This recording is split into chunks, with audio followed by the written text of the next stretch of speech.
Bora lá, vem comigo, mais um aqui, exemplo de campo magnético, tá? De fontes permanentes. Ímã. O exemplo traz o seguinte pra gente. Considere dois ímãs em forma de barra. Um natural e outro artificial. Sobre eles, o que nós podemos afirmar? Então, vamos lá. O ímã artificial difere do ímã natural pela possibilidade de, no artificial, polos de mesmo nome sejam atraídos. Jamais.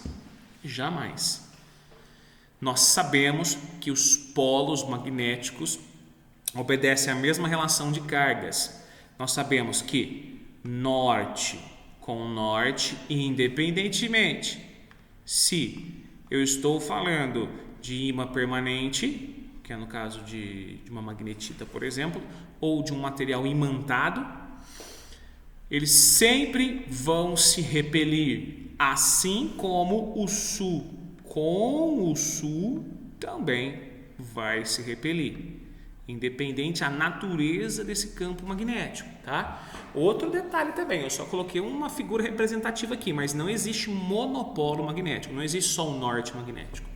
Sempre o norte magnético vem com o sul também, tá? Quando eu falo de campo magnético, eu sempre vou ter o dipolo magnético. Então, a primeira, totalmente falso. Norte com norte, sul com sul sempre vão se repelir. A atração só acontece com polos opostos, independente se o ímã é natural ou se o ímã é artificial. Os dois polos de ímãs, quando sujeitos apenas a campos magnéticos terrestres, têm seus polos magnéticos alinhados segundo a direção leste-oeste. Valha-me Deus! Vamos lembrar um pouquinho? Eu tenho o planeta Terra, não é isso? No qual aqui eu tenho o norte geográfico, aqui é o sul geográfico. Nós aprendemos na aula teórica que as linhas de campo magnético terrestre, elas saem do sul geográfico em direção ao norte magnético. Tá? Essas são as linhas de campo magnético. Por isso que nós falamos que aqui, onde seria o sul geográfico, é o meu norte magnético e aqui é o sul magnético. Então, obviamente, se eu colocar um ímã, que nada mais é, por exemplo, que uma bússola, esse ímã, né, que tem um campo norte, tem um polo norte e um polo sul, ele sempre estará alinhado paralelamente, olha só, ele sempre vai estar alinhado paralelamente às linhas de campo.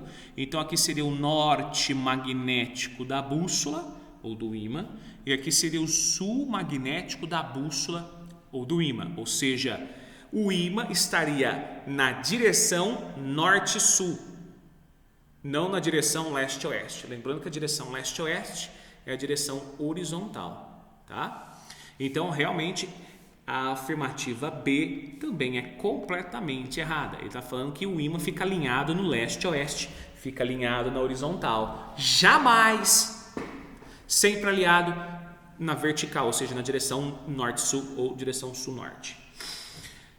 Terceira afirmativa. Ao dividir qualquer dos dois ímãs em duas partes, tanto natural como artificial, obtém-se dois novos ímãs com as mesmas propriedades do ímã original. Perfeito.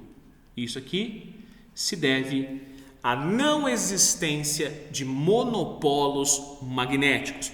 O que eu quero dizer? Veja bem, ó, independentemente se eu estou trabalhando com ímã natural ou ímã artificial, eu vou ter sempre o polo norte e o polo sul. Por exemplo, vamos supor que o norte está para a direita e o sul está para a esquerda. Tanto faz a forma que você quebre o ímã. Vamos supor que eu quebre o ímã aqui na metade. Se eu quebrei ele na metade, eu vou gerar outros 2 ímãs. Sempre com as mesmas propriedades do ímã inicial. Qual que era a propriedade do ímã inicial? O norte era para a direita, o sul para a esquerda. Norte para a direita, sul para a esquerda, tá? Ah, professor, mas e se eu quebrasse aqui na horizontal? Se eu tivesse na horizontal, se eu tivesse uma quebra na horizontal, eu vou criar outros 2 ímãs, sempre com as mesmas propriedades do inicial, ou seja, o norte sempre para a direita e o sul sempre para a esquerda, tá? Independentemente se o ímã é natural ou se o ímã é artificial. Isso ratifica que a alternativa correta é a opção C de casa. Certo, pessoal?